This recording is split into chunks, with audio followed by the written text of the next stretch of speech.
Bapak Ibu yang dikasihi Tuhan Yesus Kristus, Shalom, selamat pagi. Kami sungguh bersuka cita dan bersyukur dapat kembali berjumpa dengan Bapak Ibu pada kebaktian minggu ini. Dan selamat bergabung bersama kami. Kiranya kasih persahabatan dari Bapa melimpah atas diri saudara. Apabila Bapak Ibu membutuhkan informasi lebih lanjut terkait GKI Banjarnegara, dapat menghubungi majelis jemaat yang bertugas dalam ibadah ini, atau dapat menghubungi kantor gereja pada jam kerja. Selanjutnya kami akan sampaikan beberapa warta. Menimbang situasi mengenai perkembangan COVID-19 di beberapa daerah, maka semua kegiatan gerejawi di GKI Banjarnegara yang dilaksanakan secara live streaming atau online diperpanjang sampai dengan tanggal 20 Juli 2021. Sesuai PPKM darurat, selanjutnya akan diadakan evaluasi sesuai dengan perkembangan terkini. Yang kedua, kemajelisan. Berdasarkan persidangan Majelis Jemaat pada hari Rabu tanggal 9 Juni tahun 2021, Penetua Fiona Sandrawati, masa pelayanan kepenetuannya dilanjutkan ke periode kedua mulai tanggal 7 Juli tahun 2021 sampai dengan masa pelayanannya di BPMK selesai. Peneguhan dilaksanakan dalam kebaktian hari Minggu atau hari ini tanggal 11 Juli 2021 pukul 8 waktu Indonesia bagian Barat yang dilayani oleh Pendeta Yusak Rimanto dari GKI Parakan. Yang ketiga, pelayanan sakramen perjamuan kudus akan dilaksanakan pada hari ini atau Minggu 11 Juli 2021 pukul 8 waktu Indonesia bagian Barat. Satu kali ibadah. Hanya dapat diikuti secara live streaming atau setelah tayangan tidak membuat perjamuan kudus. Pelayanan sakramen perjamuan kudus akan dilayani oleh Pendeta Yusak Rimanto dari GKI Parakan. Diharapkan jemaat untuk dapat menyiapkan di rumah masing-masing piranti atau sarana perjamuan kudus berupa roti atau anggur atau minuman perjamuan. Sehubungan dengan situasi terkini mengenai perkembangan COVID-19, maka pelayanan perjamuan kudus ke rumah bagi jemaat yang sakit dan lanjut usia ditiadakan. Yang keempat, telah lahir seorang bayi laki-laki pada hari Senin, tanggal 21 Juni 2021, anak dari Bapak Widi Angga Pratimantoro dan Ibu Gracia Arsanti yang diberi nama Abimanyu Xavier Wiartoro. Majelis Jemaat GKI Banjarnegara mengucapkan selamat berbahagia. Semoga kelahiran bayi tersebut dapat melengkapi kebahagiaan segenap keluarga.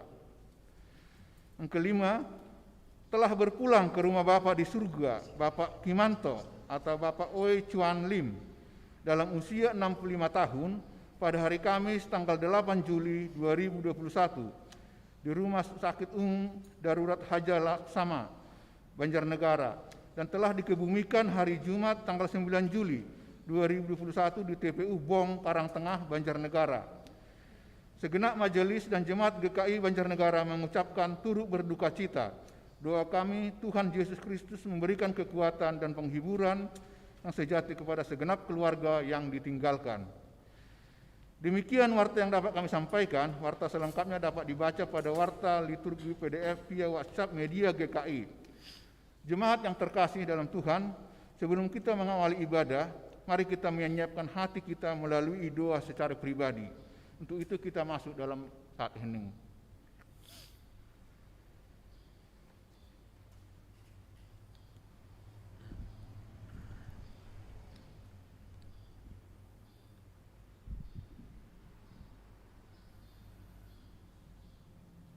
Perlihatkanlah kepada kami kasih setiamu ya Tuhan.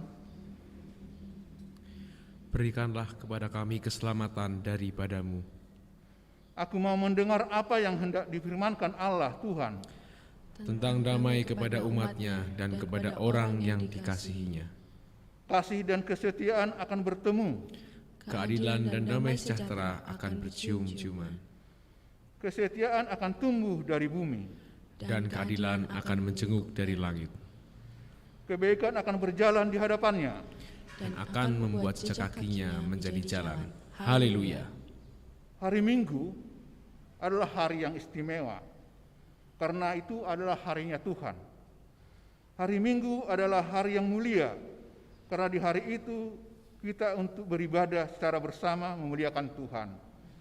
Mari Bapak Ibu kita bangkit berdiri untuk memuliakan Tuhan dengan KJ21 Hari Minggu, Hari yang Mulia.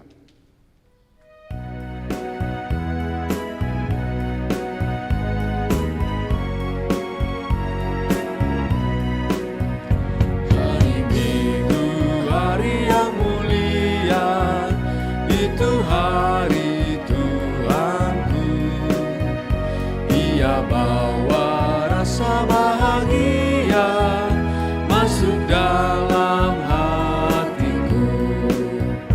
Hari Minggu, hari Tuhan, hari suci dan teduh. Hari Minggu, hari Tuhan, hari suci dan teduh.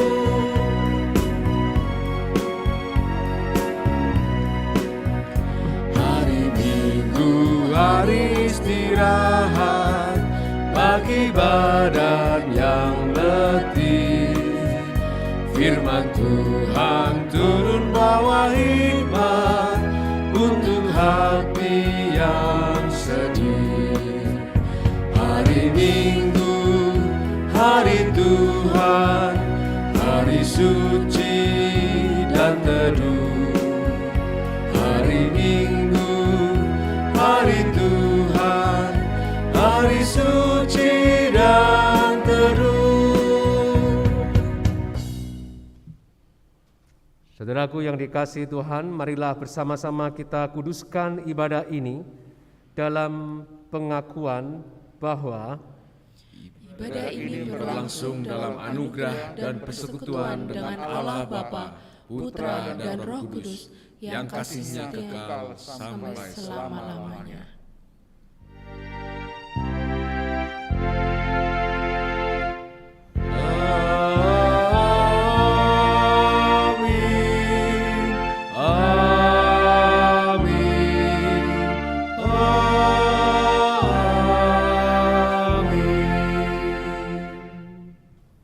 Silakan duduk.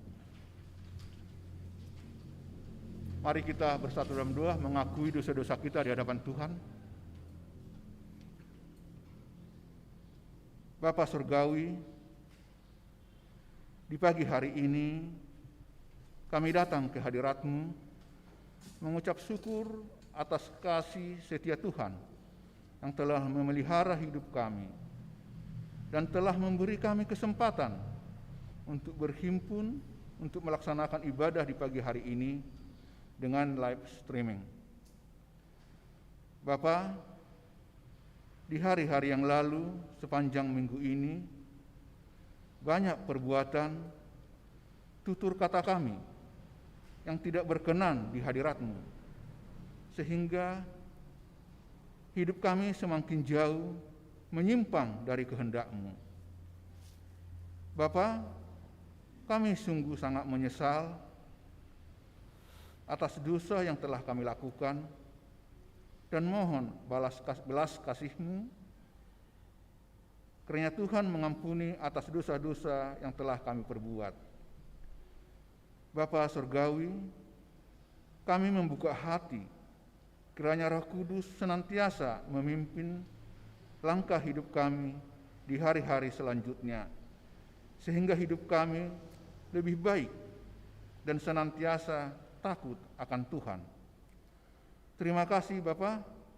Inilah doa permohonan kami yang kami alaskan di dalam nama Tuhan kami, Yesus Kristus. Amin. 2000 tahun yang lalu, Tuhan Yesus Kristus hadir di dunia ini untuk menanggung dan menebus dosa-dosa kita.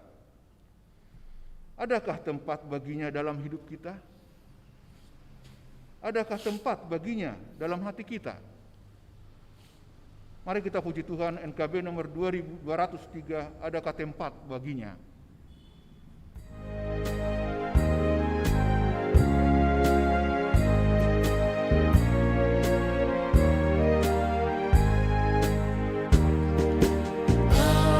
Adakah tempat baginya yang menanggung dosamu? Yesuslah ketuk hatimu, sambutlah penebusmu. Berikanlah tempat baginya dan dengarkan sabdanya. Bukalah pintu hatimu, sambut Dia segera.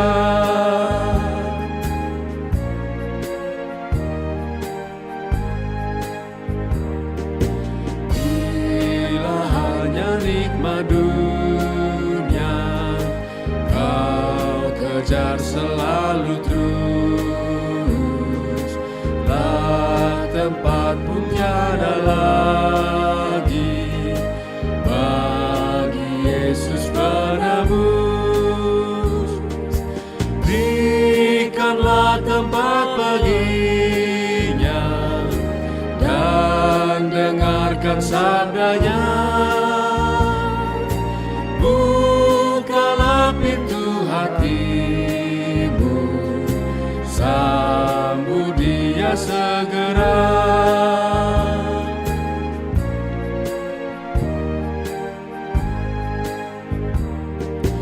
Adakah tempat baginya yang mencurahkan berkat? Hari inilah saatnya, hari Tuhan telah dekat. Berikanlah tempat baginya dan dengarkan sabdanya. Bukalah pintu hatimu, sambut Dia segera. Mari saudara sekalian, sebelum kita belajar firman Tuhan, kita berdoa memohon kekuatan dan pertolongan Tuhan untuk kita bisa mengerti, memahami, dan melakukannya. Mari kita berdoa. Tuhan, kami membuka pintu hati kami untuk dikuasai oleh kuasa Tuhan secara total, agar kami dimampukan untuk bisa memahami, mengerti firman Tuhan, dan juga dapat melakukannya dalam kehidupan kami sehari-hari. Tuhan, tuntunlah setiap kami, baik hamba-Mu yang akan menyampaikan firman-Mu, maupun kami yang akan mendengarkannya, baik yang ada di ruangan ini maupun yang mengikuti secara live streaming di rumah mereka masing-masing. Kiranya kuasa Tuhan Roh Kudus yang tidak dibatasi oleh ruang dan waktu itu boleh memimpin kami semuanya. Jadikanlah kami untuk menjadi pelaku-pelaku firman Tuhan. Berbicaralah ya Tuhan, kami siap mendengar dan melakukan firman-Mu. Di dalam nama Yesus kami berdoa. Amin. Mari Bapak Ibu dan Saudaraku yang dikasih oleh Yesus Kristus, kita buka bacaan firman Tuhan pada hari ini di dalam Injil Markus, Saudara, pasal yang ke-6, ayat yang ke-14 sampai ke-29. Raja Herodes juga mendengar tentang Yesus, sebab namanya sudah terkenal dan orang mengatakan, Yohanes Pembaptis sudah bangkit dari antara orang mati, dan itulah sebabnya kuasa-kuasa itu bekerja di dalam Dia. Yang lain mengatakan dia itu Elia Yang lain lagi mengatakan dia itu seorang nabi sama seperti nabi-nabi yang dahulu.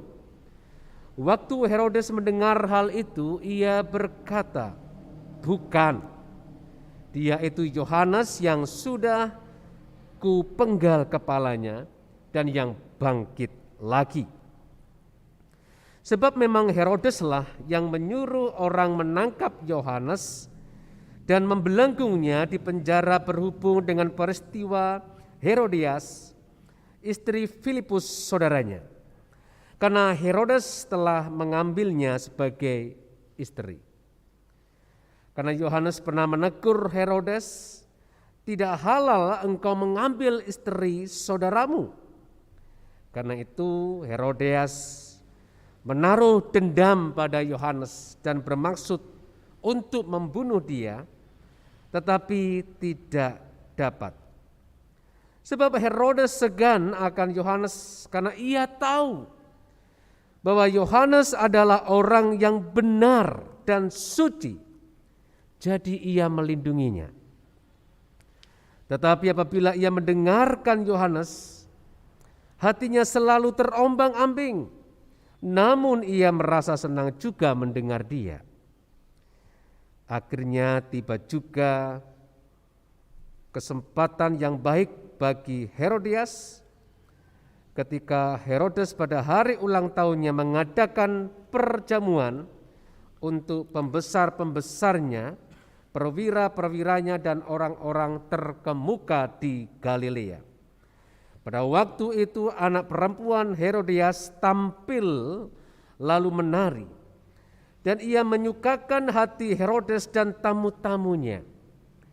Raja berkata kepada gadis itu, "Minta daripadaku apa yang kau ingini, maka akan kuberikan kepadamu." Lalu bersumpah kepadanya, "Apa saja yang kau minta akan kuberikan kepadamu sekalipun setengah dari kerajaanku." Anak itu pergi dan menanyakan ibunya, "Apa yang harus kuminta?" Jawabnya, "Kepala Yohanes Pembaptis." Maka cepat-cepat ia pergi kepada raja dan meminta, "Aku mau supaya sekarang juga engkau berikan kepadaku kepala Yohanes Pembaptis di sebuah talam." Lalu sangat sedihlah hati raja, tetapi karena sumpahnya dan karena tamu-tamunya, ia tidak mau menolaknya. Raja segera menyuruh seorang pengawal dengan perintah supaya mengambil kepala Yohanes. Orang itu pergi dan memenggal kepala Yohanes di penjara. Ia membawa kepala itu di sebuah talam dan memberikannya kepada gadis itu, dan gadis itu memberikannya pula kepada ibunya. Ketika murid-murid Yohanes mendengar hal itu, mereka datang dan mengambil mayatnya, lalu membaringkannya dalam kuburan. Saudaraku, demikianlah Injil Yesus Kristus. Berbahagialah kita yang mendengarkan firman Allah dan yang memeliharanya. Haleluya.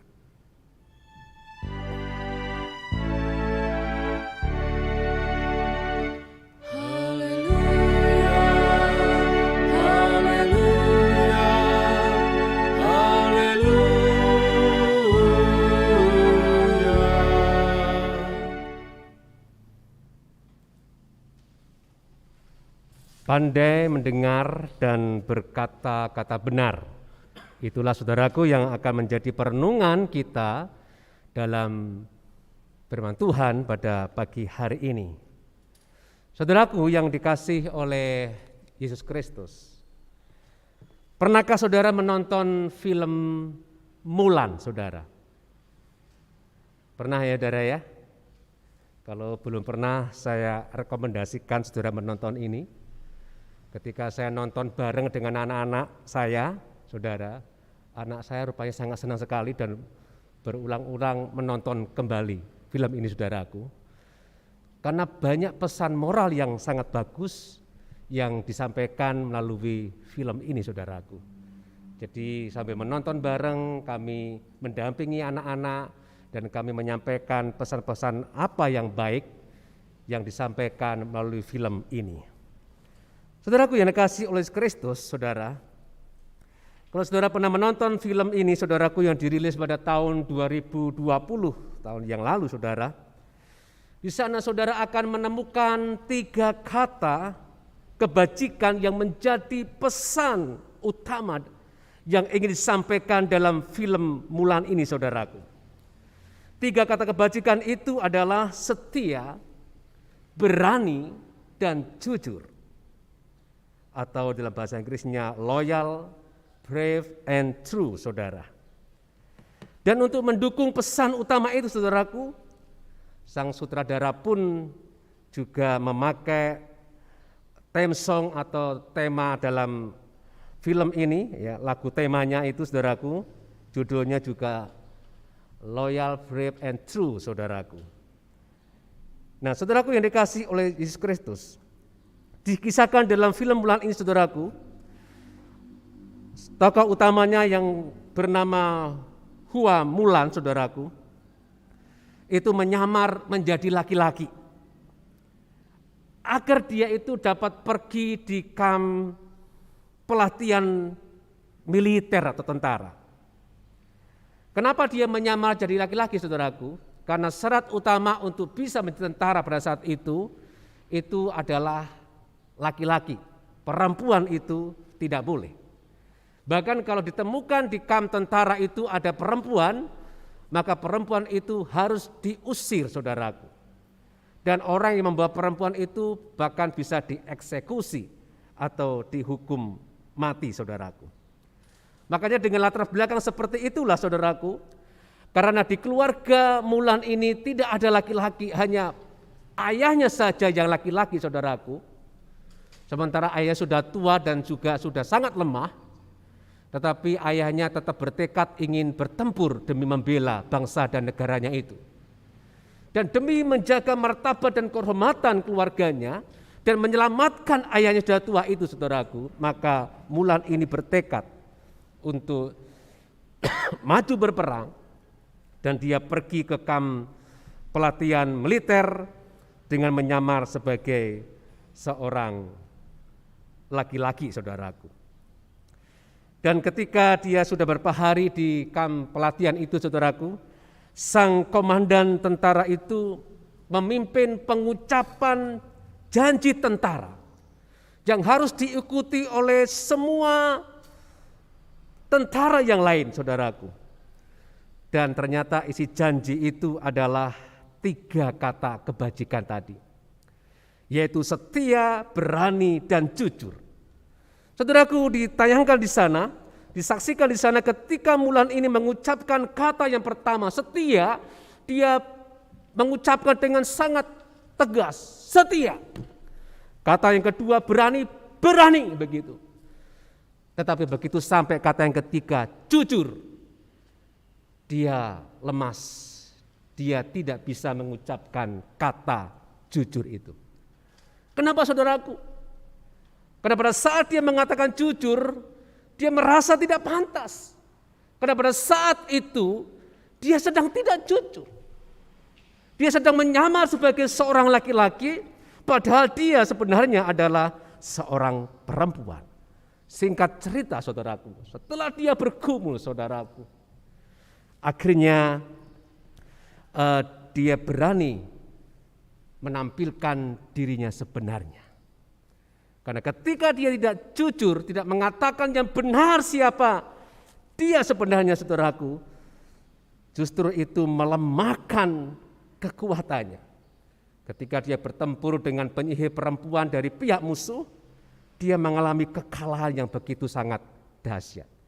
Karena dia tidak jujur tentang siapa dirinya sebenarnya. Tetapi ketika dia mulai memutuskan, aku adalah perempuan, dia mengatakan dirinya sebenarnya, aku bukan laki-laki, saudaraku. Dan itu diketahui oleh komandannya dan diketahui juga oleh tentara-tentara yang lain, saudaraku. Pada saat itulah akhirnya dia mengalami kekuatan yang baru. Dan akhirnya dia dipercaya untuk menjadi pemimpin tentara untuk bisa mengalahkan musuh. Saudaraku yang dikasih oleh Kristus. Jadi kisah film bulan ini, saudaraku, itu mengajarkan kepada kita bahwa kejujuran, berkata benar, itu sangat penting dalam kehidupan kita. Walaupun untuk mengatakan yang sebenarnya itu penuh dengan resiko. Saudaraku yang dikasih oleh Tuhan Yesus Kristus. Di dalam bacaan firman Tuhan tadi, saudaraku, kita bisa belajar tokoh sentral dalam teks bacaan tadi itu, yaitu Raja Herodes. Seorang pemimpin, saudaraku, yang seharusnya dia bisa mempengaruhi, memimpin rakyatnya untuk berjalan, berani berkata hal-hal yang benar, hal-hal yang baik, saudaraku. Tetapi ternyata saudara kita mendapati Raja Herodes ini menjadi seorang raja yang tidak berani mengatakan hal-hal yang benar, saudaraku. Yang pertama kita melihat di sana, saudaraku, Raja Herodes tidak berani mengatakan yang benar tentang Yohanes Pembaptis, saudaraku. Dia tahu, saudaraku, bahwa Yohanes Pembaptis ini sosok orang yang benar, sosok orang yang suci, saudaraku. Dia mengatakan itu, saudara. Ya. Bahkan dia segan sebenarnya kepada Yohanes Pembaptis ini. Dia tahu Yohanes Pembaptis adalah orang yang benar, orang yang suci, saudaraku. Tetapi, saudaraku, dia tidak berani mengatakan bahwa Yohanes Pembaptis ini benar. Dia tahu, saudaraku, suara hatinya berkata kepada dirinya bahwa ketika Yohanes Pembaptis ini menegur dengan sangat keras, bahkan dengan sangat kasar, saudaraku, tidak halal engkau sebagai seorang raja itu mengambil istri saudaramu yang bernama Herodias itu. Jadi Herodias ini adalah istri daripada saudara Herodes yang bernama Herodes Filipus. Yang menurut penafsiran, Filipus ini adalah saudara Herodes yang tinggal di Roma yang tidak punya kedudukan yang penting, saudaraku. Jadi dengan kata lain, saudaraku, dengan kekuatannya, dengan jabatannya, dengan kekuasaannya, Herodes itu melakukan apa saja menurut apa yang dia ingini, termasuk merebut istrinya, saudaranya itu. Dan Yohanes melihat itu suatu teladan contoh yang tidak benar sebagai seorang pemimpin. Karena itulah Yohanes Pembaptis, saudaraku, dia menegur dengan keras Raja Herodes ini. Herodes tahu betul apa yang dikatakan Yohanes Pembaptis itu benar. Tetapi, saudaraku, dia tidak berani melakukan apa yang benar itu menurut yang sesuai dengan yang dikatakan oleh Yohanes Pembaptis. Buktinya apa? Dia tetap memperistri Herodias. Ketika ditegur tidak halal engkau mengambil istri saudaramu. Tahu itu salah, saudaraku. Benar teguran Yohanes Pembaptis itu benar. Tetapi dia tetap memperistri Herodias itu, saudara. Bapak, Ibu, dan saudaraku yang dikasih oleh Yesus Kristus, buktinya apa?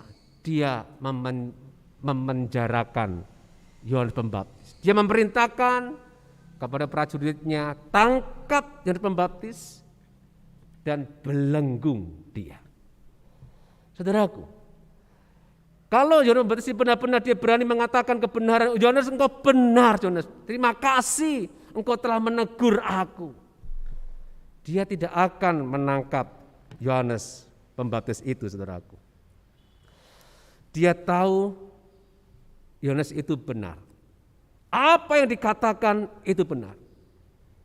Tetapi Raja Herodes tidak berani mengatakan hal yang benar tentang Yohanes Pembaptis sebenarnya.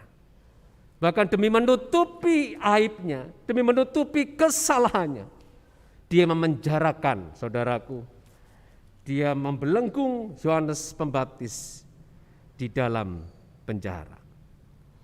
Saudaraku yang dikasih oleh Tuhan Yesus Kristus, apa yang dilakukan oleh Raja Herodes ini, saudaraku, bukankah itu seringkali juga terjadi di dalam kehidupan kita? Di mana banyak orang rela mengorbankan atau memenjarakan orang lain untuk menutupi kesalahannya. Padahal yang salah dia, yang harus dipenjarakan adalah dia. Tetapi demi menutupi kesalahannya itu, dia mengorbankan orang lain, saudaraku. Banyak peristiwa dalam kehidupan kita, ada seorang orang tua mengorbankan anaknya demi menutupi aibnya.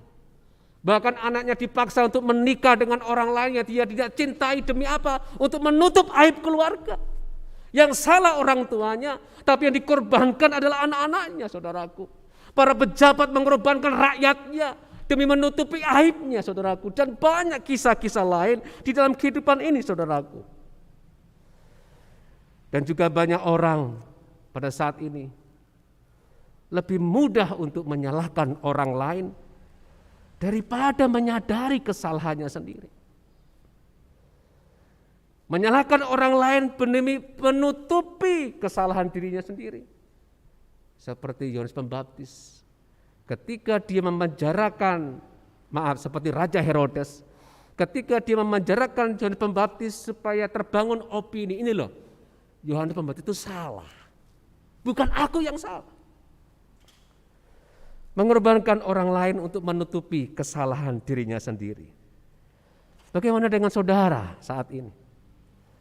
Ketika ada orang yang menegur saudara, dan tegurannya itu adalah benar, saudaraku, bahwa saudara itu memang berbuat salah. Bagaimana sikap saudara ketika ada orang menegur saudara? Apakah sikap kita ini seperti Raja Herodes, saudara? Saudara berusaha untuk menutup kesalahan saudara, mencari kambing hitam. Saudara berusaha mengelak dan tidak mengakui kesalahan saudara dengan mencari berbagai alasan. Cara negurnya sih kasar. Kalau tidak kasar saya terima tegurannya itu. Dengan berbagai alasan untuk menutupi kesalahan kita. Kita tidak berani mengatakan, oh terima kasih ya, engkau benar, aku salah. Seringkali pada orang zaman sekarang ini begitu pandai untuk mencari kesalahan orang lain, mencari kambing hitam demi untuk menutupi kesalahan dirinya sendiri. Tidak pakai masker ditegur, saudaraku, bahkan memaki-maki aparat yang menegurnya. Padahal dia salah, tapi tidak berani untuk mengakui kesalahannya itu. Bahkan mencari kesalahan para aparat yang menegurnya. Itulah yang terjadi dalam kehidupan masyarakat pada saat ini.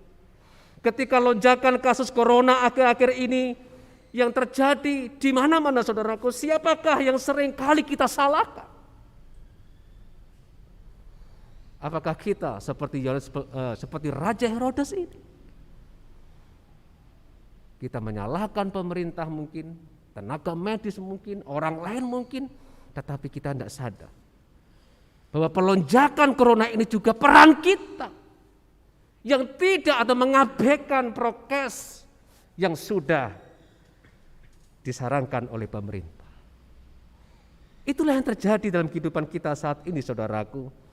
Begitu tidak mudahnya orang itu untuk berani mengatakan hal yang benar atau mengakui dirinya itu adalah orang yang salah. Itu yang benar, saudara. Sekarang banyak orang berlomba-lomba mencari kesalahan orang lain dan berlomba-lomba membenarkan dirinya sendiri. Itu yang terjadi, saudara. Yang kedua, saudaraku, Raja Herodes ini tidak berani mengatakan yang benar tentang anak perempuannya Herodias. dan juga istri selingkuhannya itu Herodias, saudara. Dia tahu bahwa apa yang dilakukan anak perempuan itu tidak benar. Permintaan itu permintaan yang keji, ya, tidak manusiawi. Saudara bisa bayangkan seorang anak perempuan minta hadiah, kado, kepala manusia. Saudara bisa bayangkan tidak, saudara? Diperkirakan pada saat itu anak perempuan Herodias ini yang biasanya disebut dengan nama Salome, saudara, itu berumur 20 tahun. Dia minta kado kepala manusia, kepala Yohanes Pembaptis, saudara. Saudara bisa bayangkan betapa kejam dan kejinya itu. Dan ternyata ini dipengaruhi oleh ibunya yang bernama Herodias. Makanya hati-hati saudaraku, peran kita sebagai seorang ibu sangat penting untuk anak-anak saudara. Ketika ada seorang ibu yang punya pikiran yang kejam, dendam, yang keji saudaraku, maka itu bisa mempengaruhi anak-anak kita. Dan itulah yang terjadi di dalam kisah anak perempuan Herodias yang meminta kepala Yohanes Pembaptis. Raja Herodes juga tahu benar bahwa ketika dia bersumpah itu salah. Sumpahnya menjadi bumerang bagi dia ketika dia mengatakan apapun yang kamu minta, bahkan seluruh setengah kerajaan yang akan kuberikan kepada engkau anakku perempuan. Ternyata yang diminta kepala manusia. Saudaraku, dia terkejut, kok seperti ini jadinya. Tetapi dia tidak berani menganulir sumpahnya itu karena gengsi. Sudah terlanjur ngomong, saudaraku, di depan khalayak ramai. Makanya kita perlu hati-hati sebagai seorang pemimpin, ya, sebagai seorang penatua. Nanti di hari ini kita akan menyaksikan juga peneguhan penatua atas diri Ibu Fiona, begitu saudara. Perlu hati-hati sebagai seorang pemimpin dalam berbicara, saudaraku. Di depan banyak umum, kita sebagai figur publik. Karena begitu kita ngomong, apa yang kita omongkan tidak bisa kita tarik lagi, saudara. Itulah yang dialami oleh Raja Herodes. Dengan pongahnya, dengan belagunya, dia ngomong sembarangan di depan khalayak ramai, tamu-tamunya terhormat. Sehingga ketika dia sadar itu salah, saudaraku, dia gengsi untuk mau mengakui kesalahan. Oh sorry ya, maaf ya, tadi saya ngomongnya itu emosional begitu ya. Saya tidak berpikir panjang, sorry saya salah. Dia sadar, apa yang dia katakan itu salah, saudara. Tetapi dia tidak mau berani mengakui kesalahannya itu. Dia tidak berani mengatakan aku salah. Yang benar seharusnya aku tidak mengatakan seperti ini. Saudaraku, manusia itu bukan manusia Superman atau seperti Tuhan yang tidak bisa salah. Pendeta bisa salah, penatua bisa salah, orang yang pintar dan penting pun bisa salah. Dan itu hal yang sebenarnya wajar, saudaraku. Tetapi yang luar biasa ketika kita salah, kita berani mengakui kesalahannya itu. Itulah yang luar biasa. Dan saudaraku yang dikasihi oleh Kristus, Yohanes telah gagal menggunakan otoritasnya sebagai seorang pemimpin, seorang raja, untuk bisa memutuskan sesuatu dengan penuh pertimbangan, dengan penuh kesadaran. Tetapi dia memutuskan sesuatu berdasarkan tekanan dari orang-orang yang seharusnya dia pimpin. Seharusnya istrinya itu, Herodias itu, dia yang mengendalikan, memimpin dia. Dia memimpin anaknya itu. Tapi dalam kisah tadi kita melihat justru istrinya, justru anaknya yang mengendalikan Raja Herodes, saudara. Justru pemimpin justru dikendalikan oleh orang yang dia pimpin itu. Saudaraku yang dikasihi oleh Kristus, Herodes dia gagal untuk mengatakan yang benar bahwa apa yang dilakukan oleh anaknya, oleh istrinya itu adalah sesuatu yang salah. Saudaraku, ketika ada orang di sekitar saudara yang saudara tahu betul Apa yang dilakukan itu adalah sesuatu yang salah. Ketika anakmu salah, ketika istrimu salah mungkin, ketika temanmu salah mungkin, apa yang saudara lakukan biasanya itu? Beranikah saudara mengatakan yang benar? Ketika sahabatmu itu salah, beranikah engkau menegur, mengatakan yang benar? Ada pepatah mengatakan demikian, sahabat yang baik adalah sahabat yang berani mengatakan yang tidak baik tentang sahabatnya, kalau memang ada yang tidak baik. Sahabat yang benar adalah sahabat yang berani mengatakan tidak benar kalau memang sahabatnya itu melakukan hal yang tidak benar. Saudaraku, ketika kita menjumpai orang itu berbuat salah, dia sedang di depannya akan masuk dalam jurang karena kesalahannya itu, apa yang kita lakukan? Beranikah kita menegur, mengatakan yang benar, itu salah ya, sorry ya. Tetapi yang terjadi pada zaman sekarang ini, saudaraku, banyak orang dia tidak berani menegur secara gentle, beraninya membicarakan kesalahannya di belakang. Kalau ketemu orangnya baik-baik, wah gini ya, tapi di belakangnya, wah dia itu seperti ini, wah dia itu seperti ini. Atau trennya sekarang itu, saudaraku, kalau orang tidak suka sama orang begitu, langsung caption di Facebook begitu ya, di IG, wah dia seperti ini bla bla bla bla begitu ya. Memakai media sosial untuk menebar kebencian, untuk mencaci maki satu dengan yang lainnya. Tapi ketika berhadapan baik-baik, saudaraku. Apakah kita tuh seperti itu, saudaraku? Ketika saudara menyadari ditegur oleh orang mungkin, saudara, beranikah saudara mengakui, sorry ya, saya salah. Terima kasih sudah mau menegur saya. Apakah itu yang kita lakukan, saudaraku? Atau kita seperti Raja Herodes, ketika ditegur dia tidak menyadari kesalahannya, ketika ada orang salah dia juga tidak pernah menegur atau mengarahkan orang yang salah itu supaya menyadari kesalahannya itu. Bapak, Ibu, dan saudaraku yang dikasihi oleh Kristus, selanjutnya saudaraku, kita bertanya, apa sih yang menyebabkan Raja Herodes ini tidak berani atau tidak pandai mengatakan yang benar, saudaraku? Apa yang menyebabkan? Kok omongannya kok salah? Kok dia tuh tidak berani mengatakan hal yang benar? Kok dia tidak punya nyali sebagai seorang pemimpin yang sebenarnya punya otoritas untuk mengatakan hal yang benar? Apa akar masalahnya? Apa penyebabnya, saudaraku? Jawabnya adalah karena dia tidak pandai mendengar.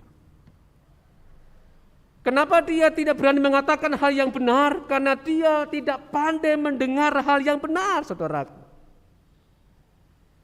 Kenapa dia itu tidak pandai mendengar hal yang benar? Karena dia hidup dalam lingkungan orang-orang yang perkataannya tidak benar. Orang-orang yang punya filosofi, orang-orang yang punya value, punya nilai hidup, punya pandangan hidup yang tidak benar. Ya. Kan apa yang kita dengarkan, itulah yang akan kita katakan. Apa yang kita sering dengarkan, itulah yang akan kita katakan. Kalau kita sering mendengar banyak hal-hal yang tidak benar, maka bisa jadi seringkali kita juga mengatakan kata-kata atau hal-hal yang tidak benar, saudara. Nah, saudaraku yang dikasihi oleh Kristus, kenapa ketika Yohanes salah, dia tidak berani mengakui kesalahannya? Kenapa dia tidak berani menegur hal yang salah? Karena dia hidup dan tinggal dalam lingkungan yang mengatakan, yang punya pemahaman hal yang benar itu bukan utama. Kebenaran itu bukan hal yang paling pertama dan utama dalam kehidupannya. Orang-orang di lingkungan istana Raja Herodes, mereka punya pemahaman kebenaran itu bukan yang paling penting. Yang paling penting itu adalah kehormatan. Yang paling penting itu adalah popularitas. Yang paling penting itu adalah menjadi terkenal. Yang paling penting itu adalah menjadi kaya. Entah cara mencari kekayaannya dengan cara yang tidak benar. Entah untuk mendapatkan jabatannya itu dengan cara yang tidak benar, tidak masalah. Karena kebenaran itu bukan yang paling utama. Dan itulah lingkungan di mana Herodes sering tinggal, yang dia sering dengarkan. Dan sehingga dia mendengar itu, saudaraku, maka itu mempengaruhi apa yang dia katakan. Saudaraku, kita tentunya tidak suka dengan berita bohong ya, berita hoax. Tapi saudara bisa juga menjadi pembawa berita hoax atau bohong kalau saudara seringkali mendengar, membaca konten-konten hoax atau bohong. Ya. Makanya saudaraku, ya, sebelum kita itu sharing, kita perlu saring dulu. Ya. Sebelum kita forward lewat grup WA yang lain ke teman-teman saudaraku, kita perlu saring dulu. Ini berita ini benar apa enggak ya? Salah atau enggak ya nih ya? Kita perlu saring sebelum kita sharing saudaraku. Karena ketika seringkali kita tinggal dalam lingkungan yang semuanya itu banyak berita hoax, berita bohong, maka dengan tanpa kita sadari, akhirnya kita juga menjadi pemberita hoax, saudara. Dan itulah yang terjadi dalam kehidupan Raja Herodes. Karena lingkungannya itu punya nilai-nilai yang tidak benar, saudara. Maka akhirnya apa yang dia katakan itu menjadi tidak benar. Tapi kita bersyukur saudaraku, masih ada kabar baik. Mungkin saat ini banyak orang yang seperti Raja Herodes. Banyak orang yang menjadi pemimpin yang tidak benar. Pemimpin yang oportunis, menggunakan kesempatan untuk mencari kepentingan dirinya sendiri, saudaraku. Pemimpin yang tidak berani mengatakan kebenaran. Kita bersyukur di tengah situasi seperti ini, kita percaya ada kabar baik. Di tengah situasi pada zaman itu Raja Herodes dan pemimpin-pemimpin agama yang tidak berani mengatakan yang benar, masih ada kabar baik. Yaitu masih ada Yohanes Pembaptis yang berani mengatakan yang sebenar-benarnya walaupun dengan resiko nyawanya melayang. Kita tetap punya harapan, optimisme saudaraku, di tengah mungkin kita muak dengan para pemimpin di negeri ini, mungkin saudaraku, kita percaya di sana masih ada Yohanes Pembaptis. Minimal itu adalah saudara dan saya dipanggil Tuhan untuk menjadi Yohanes Pembaptis, bukan seperti Raja Herodes. Mengapa Yohanes Pembaptis punya keberanian, punya nyali untuk mengatakan yang benar? Walaupun resikonya nyawanya melayang, padahal yang dia tegur itu pemimpin besar di negerinya pada saat itu. Kenapa kok dia berani ya? Kenapa ada orang-orang yang punya nyali begitu luar biasa, sepertinya tidak takut mati? Apa yang menjadi rahasia sehingga Yohanes Pembaptis ini, saudaraku, dia berani mengatakan hal-hal yang benar, saudaraku? Rahasianya adalah karena dia seringkali mendengarkan hal-hal yang benar. Karena Yohanes Pembaptis, saudaraku, dia sering tinggal di dalam lingkungan yang benar. Di mana Yohanes Pembaptis ini tinggal, saudaraku? Yohanes Pembaptis, dia tinggal di padang gurun, saudara. Dan padang gurun ini adalah tempat di mana Yohanes Pembaptis itu mengasingkan diri, mengkhususkan waktunya untuk berelasi dengan Tuhan. Kalau kita melihat secara tipologi, saudaraku, padang gurun ini di Perjanjian Lama atau Perjanjian Baru itu seringkali digambarkan sebagai tempat orang itu berjumpa dengan Tuhan. Ya, Elia ketika di padang gurun dia berjumpa dengan Tuhan, dia punya kekuatan yang baru, dia punya nyali yang baru. Padang gurun adalah lingkungan yang dipilih, lingkungan yang diciptakan oleh Yohanes untuk berjumpa secara intensif, dia menjalin relasi dengan Tuhan. Dan di padang gurun itulah dia banyak mendengar tentang Tuhan, hal kebenaran tentang Tuhan, karena dia seringkali mendengar hal yang benar. Maka akhirnya Yohanes Pembaptis ini dia berani mengatakan yang benar.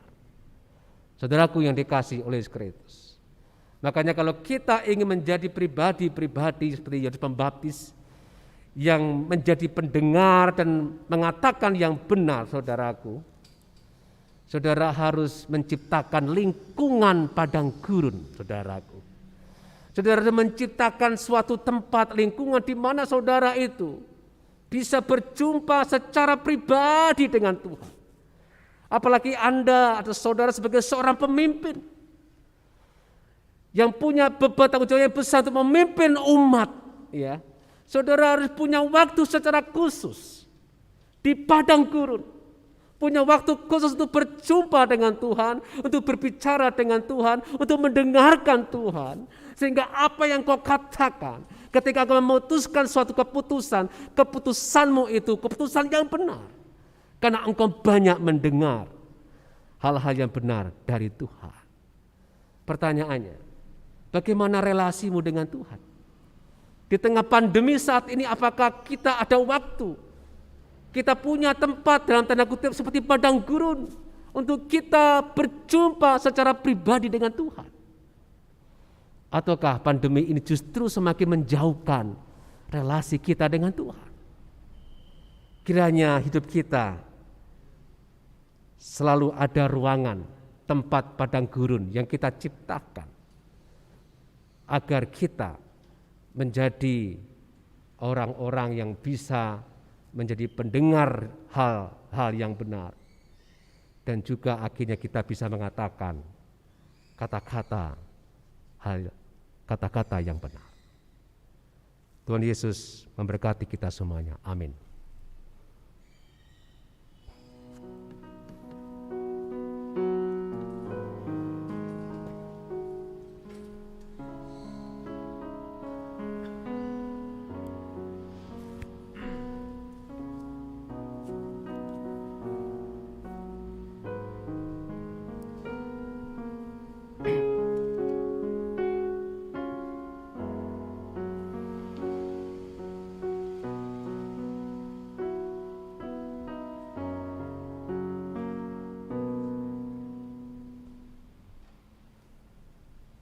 Mari jemaat kita bangkit berdiri.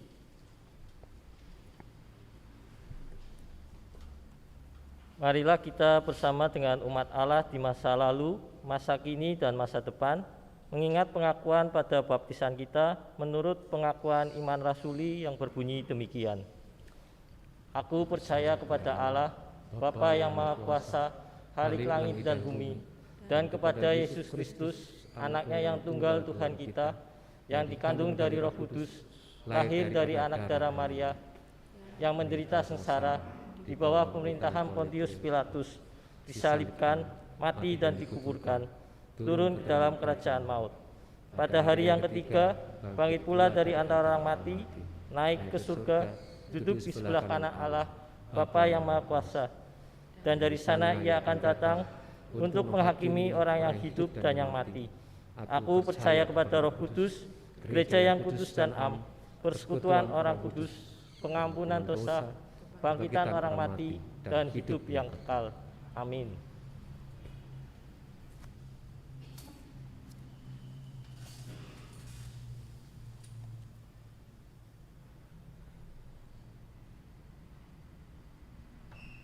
Saudaraku yang dikasihi oleh Yesus Kristus, kita datang ke hadapan Allah Bapa yang Maha Kasih dan Maha Murah untuk menyelenggarakan peneguhan penatua sebagai pelayan dan pemimpin dalam gereja Tuhan. Kristus sebagai kepala gereja sepanjang zaman telah memanggil setiap orang percaya, laki-laki dan perempuan, untuk melayani gereja. Roh Kudus menolong semua orang percaya memahami dan menghayati panggilan mereka untuk melaksanakan misi gereja dengan mewujudkan persekutuan serta melaksanakan kesaksian dan pelayanan dalam konteks masyarakat, bangsa, dan negara di mana gereja berada, agar terwujud keesaan gereja dan kesejahteraan umat manusia, yaitu keadilan, perdamaian, dan keutuhan seluruh ciptaan. GKI berada dalam suatu tradisi di mana Allah memanggil dan memberdayakan para pendeta dan penatua untuk memimpin gereja dan menjalankan misinya di tengah dunia sebagai peran serta gereja dalam misi Allah.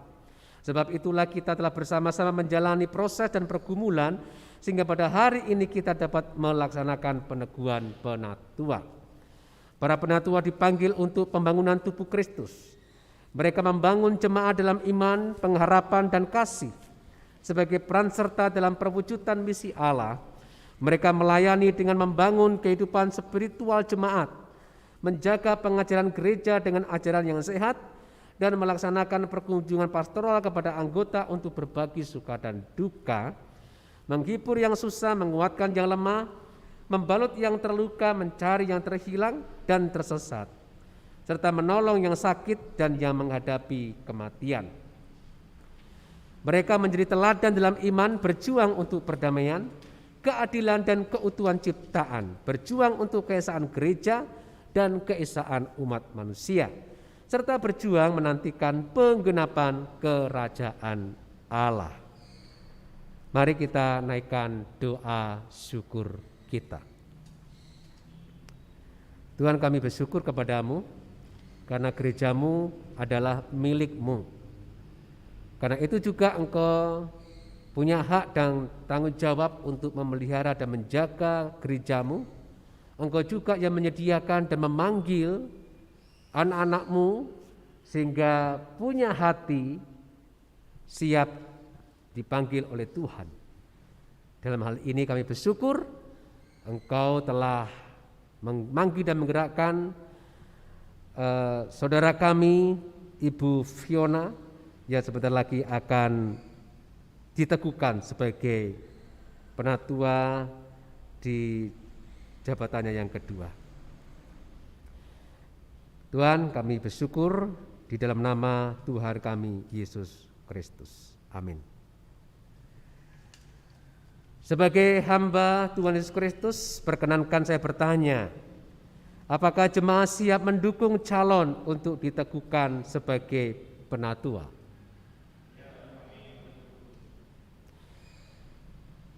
Saudara calon penatua, sekarang saya ingin mengajukan beberapa pertanyaan kepada saudara. Saudara calon penatua, saudara telah dicalonkan dan dipilih oleh jemaat untuk jabatan penatua. Apakah saudara percaya dalam hati saudara bahwa saudara dipanggil oleh Allah melalui gereja Tuhan Yesus Kristus untuk menjadi penatua? Apakah saudara percaya bahwa Alkitab Perjanjian Lama dan Perjanjian Baru adalah firman Allah yang menunjukkan jalan keselamatan di dalam Tuhan Yesus Kristus, dan karena itu saudara akan menjaga jemaat dari segala pengajaran yang bertentangan dengan kebenaran Alkitab? Apakah saudara bersedia memberitakan Injil dari Tuhan dan Juru Selamat kita Yesus Kristus dan memegang kesaksian Alkitab itu serta menjaga keutuhan gereja? Apakah saudara bersedia mendalami Alkitab dengan rajin dan hidup dalam anugerah Tuhan? Apakah saudara bersedia mendoakan jemaat? Tuhan, dan membimbing mereka dengan teladan saudara dalam kesetiaan pelayanan dan hidup yang kudus. Apakah saudara bersedia menerima dan menaati ajaran dan tata gereja GKI? Apakah saudara bersedia setia dalam persekutuan kesaksian dan pelayanan GKI dengan menggunakan segenap kekuatan saudara untuk misi Allah dan misi gereja di dunia, kini dan di sini? Apakah saudara bersedia bekerja sama dalam jemaat, majelis klasis, majelis sinode wilayah, dan majelis sinode untuk memajukan perwujudan keesaan gereja serta menantikan dalam segala pengharapan kedatangan Kristus kembali? Apakah jawab saudara? Ya, saya percaya dan bersedia.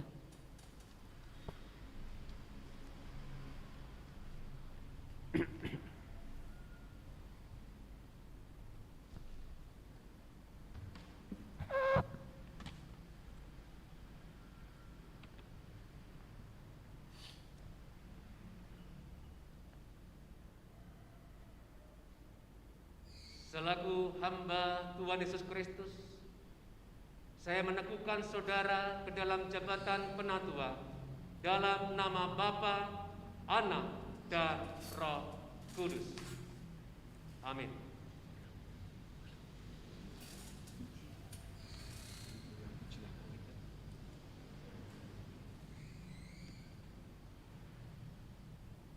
Allah yang Maha Kasih dan Maha Kuasa, Bapa Tuhan Yesus Kristus kiranya melengkapi saudara dengan kuasa Roh Kudus dalam menggembalakan jemaat Tuhan yang telah ditebus oleh darah dan nyawa Kristus. Dan Allah yang Maha Murah dan penuh anugerah memenuhi saudara dengan karunia dan kuasa untuk melayankan firman, penggembalaan dan pembangunan gereja dalam nama Bapa, Anak, dan Roh Kudus. Amin.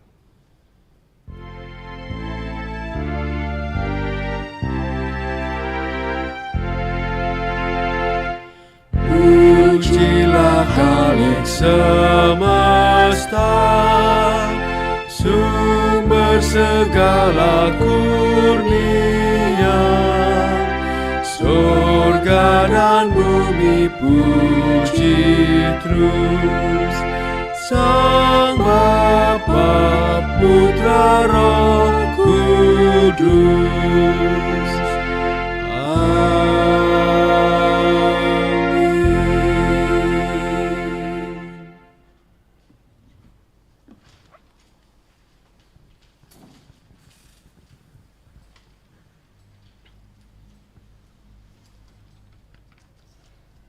Penatua yang baru, Gereja Kristen Indonesia siap mendengarkan ikrar saudara untuk tugas pelayanan GKI pada basis di jemaat ini, maupun dalam lingkup klasis, sinode wilayah, dan sinode GKI.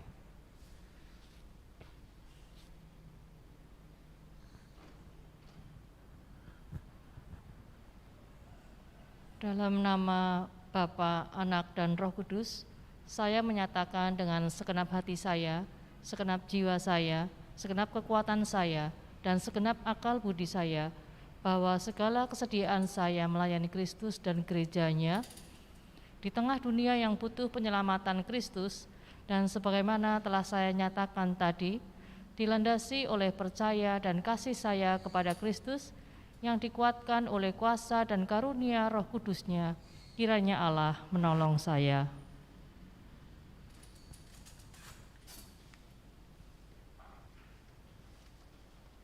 Jemaat yang dikasihi Tuhan, apakah saudara-saudara siap menerima dan mendukung penatua baru ini?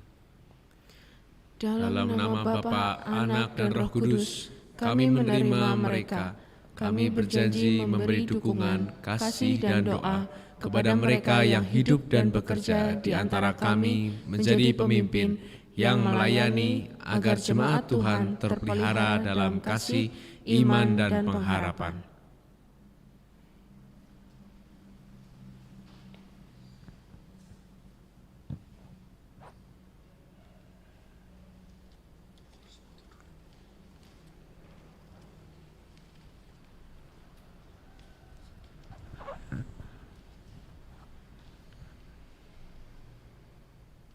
Piagam Peneguhan Penetua nomor 048/MJ/7 Romawi/2021. Majelis Jemaat Gereja Kristen Indonesia Banjarnegara menyatakan bahwa Fiona Sandrawati telah diteguhkan menjadi penetua dengan basis pelayanan di Gereja Kristen Indonesia Banjarnegara untuk masa pelayanan 7 Juli 2021 sampai dengan masa pelayanannya di BBMK selesai.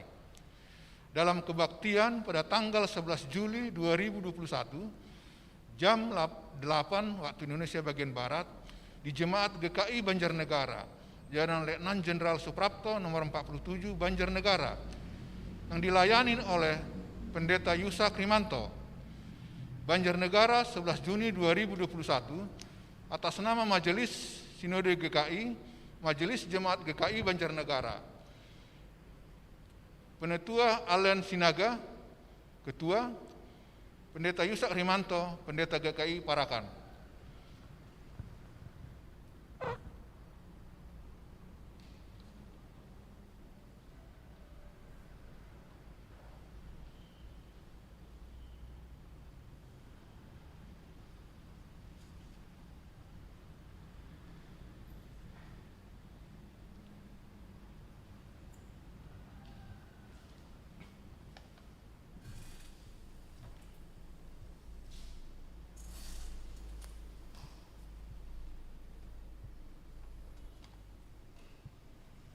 Mari kita satukan hati, menaikkan doa-doa syafaat kita.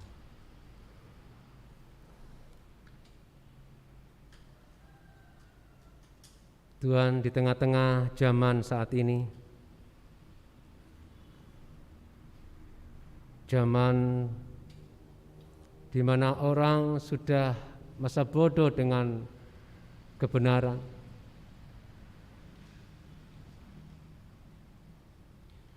menghalalkan segala cara dengan mengabaikan kebenaran. Kiranya Tuhan pakai hidup kami seperti Yohanes Pembaptis. Kehadiran kami membawa pengharapan bahwa masih ada kebenaran, masih ada orang-orang yang berani mengatakan yang benar, masih ada orang-orang yang punya relasi yang dekat dengan Tuhan. Kiranya Tuhan pakailah hidup kami, tolonglah kami supaya pandemi ini tidak memisahkan, menjauhkan relasi kami dengan Tuhan. Sesulit apapun dampak dari pandemi COVID-19 ini, Tuhan, Engkau yang memberkati hamba-Mu, penatua yang baru diteguhkan, Ibu Fiona. Engkau yang memanggil, Engkau juga yang memperlengkapi, memberikan hikmat, kebijakan di dalam melaksanakan tugas tanggung jawabnya, baik di jemaat di tempat ini maupun dalam lingkup yang lebih luas, klasis. Kami juga berdoa untuk para penatua yang lain, kiranya bisa bekerja sama, kompak untuk mengembangkan pekerjaan Tuhan di Jemaat GKI Banjarnegara di tempat ini. Tuhan, kami berdoa untuk kondisi bangsa kami saat ini dengan diberlakukannya PPKM darurat, Tuhan, di mana di sana sini banyak kami mendengar berita terjadi lonjakan kasus orang-orang yang terinfeksi corona, sehingga tenaga medis sangat kewalahan. Kiranya di dalam situasi seperti ini, Tuhan, kami tidak mencari-cari kesalahan satu dengan yang lainnya, tapi kami punya hati yang bagaimana kami bisa sama-sama bersatu supaya corona segera berlalu dalam kehidupan bangsa kami. Karena apalah artinya pemerintah mempunyai kebijakan-kebijakan yang baik, tapi masyarakatnya tidak pernah mendukungnya. Kiranya berikanlah hati yang bisa bekerja sama di antara masyarakat bangsa kami Indonesia ini, Tuhan. Kami juga berdoa jemaat-Mu yang sedang bergumul, baik masalah pekerjaan, pendidikan, dan masalah-masalah yang lain Tuhan. Karena corona ini banyak orang-orang yang mengalami kesulitan. Kiranya kami sebagai jemaat-Mu bisa saling menopang satu dengan yang lainnya, agar masalah dampak corona dapat kami atasi bersama-sama.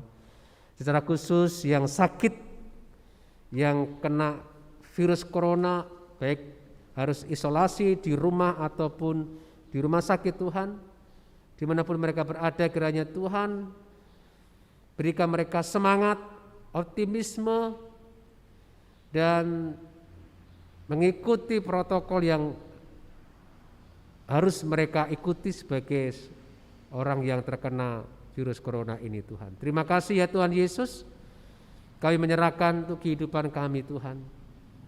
Tolonglah kami dimanapun kami berada, termasuk ketika kami harus keluar rumah karena harus mencari uang, mencari rezeki. Tuhan jaga dan lindungilah kami.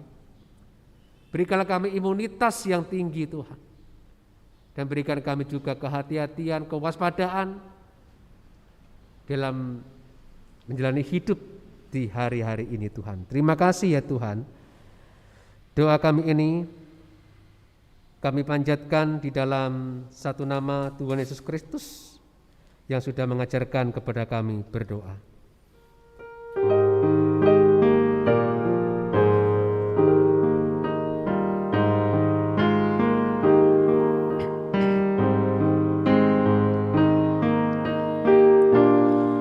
Bapa kami yang ada di surga, dikuduskanlah nama-Mu, datanglah kerajaan-Mu, jadilah kehendak-Mu di bumi seperti di surga. Beri kami hari ini makanan yang secukupnya, ampuni salah kami seperti kami ampuni yang bersalah pada kami. Jangan bawa kami dalam pencobaan, melainkan lepaskan kami dari yang jahat. Sebab Kaulah yang punya kerajaan dan kuasa dan kemuliaan sampai selama-lamanya. Amin. Amin.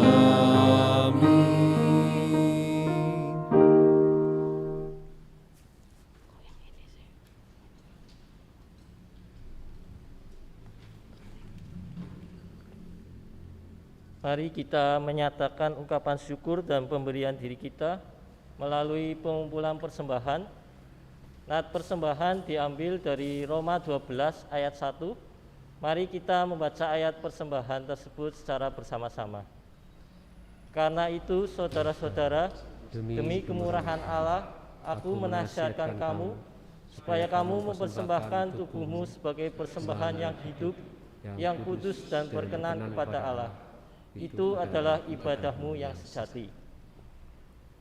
Pengumpulan persembahan dapat ditransfer ke rekening GKI Banjarnegara atau dimasukkan ke kotak persembahan dalam ibadah minggu di gereja pada waktu yang akan datang. Mari jemaat kita bangkit berdiri, kita bawa persembahan kita dalam doa.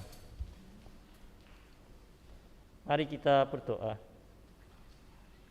Kembali kami datang ya Bapa, membawa persembahan kami, kiranya yang terbaik yang kami persembahkan ke hadirat-Mu, sebagai bentuk ucapan syukur kami atas penyertaan dan kasih setia Tuhan yang tak pernah habis-habisnya dalam hidup kami. Kiranya Tuhan layakkan, kuduskan dan berkati persembahan ini, juga beri hikmat bagi kami yang mengelola persembahan ini, sehingga persembahan ini dapat digunakan bagi pelayanan Tuhan di tempat ini. dan juga untuk memberkati banyak orang di sekitar kami. Kiranya Tuhan layakan dan terima persembahan kami ini ya Bapa. Hanya di dalam nama Tuhan Yesus, Tuhan dan Juru Selamat kami sudah berdoa dan mengucap syukur. Amin.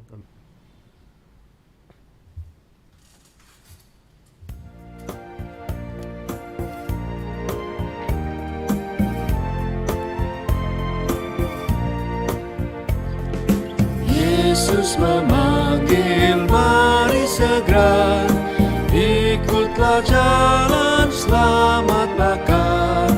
Jangan sesat dengar sabdanya, hai marilah segera. Sungguh nanti kita akan senang, bebas dosa hati pun tentram, bersama Yesus dalam terang, di rumah yang kekal.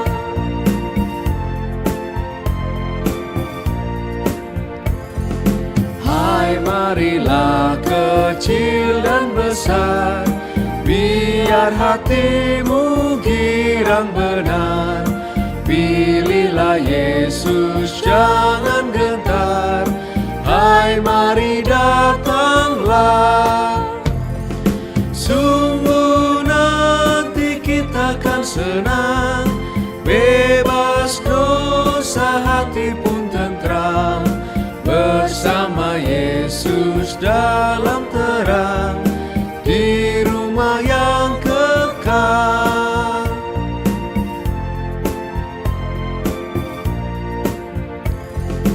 Jangan kau lupa Ia serta perintah kasih-Nya patuhilah. Mari dengar lembut suaranya, anakku datanglah. Sungguh nanti kita akan senang, bebas dosa hati pun tentram, bersama Yesus dalam terang, di rumah yang kekal. Arahkanlah hatimu kepada Tuhan dan teruslah menjadi saksi kasih-Nya dalam setiap langkah kehidupan saudara. Kini terimalah berkat Tuhan. Tuhan memberkati kita dan melindungi kita. Tuhan menyinari kita dengan wajah-Nya dan memberi kita kasih karunia. Tuhan menghadapkan wajah-Nya kepadamu dan memberikan kita damai sejahtera. Amin.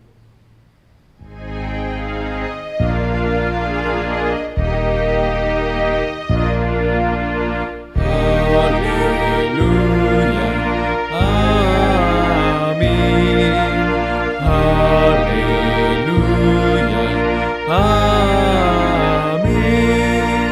Haleluya, haleluya, haleluya, amin.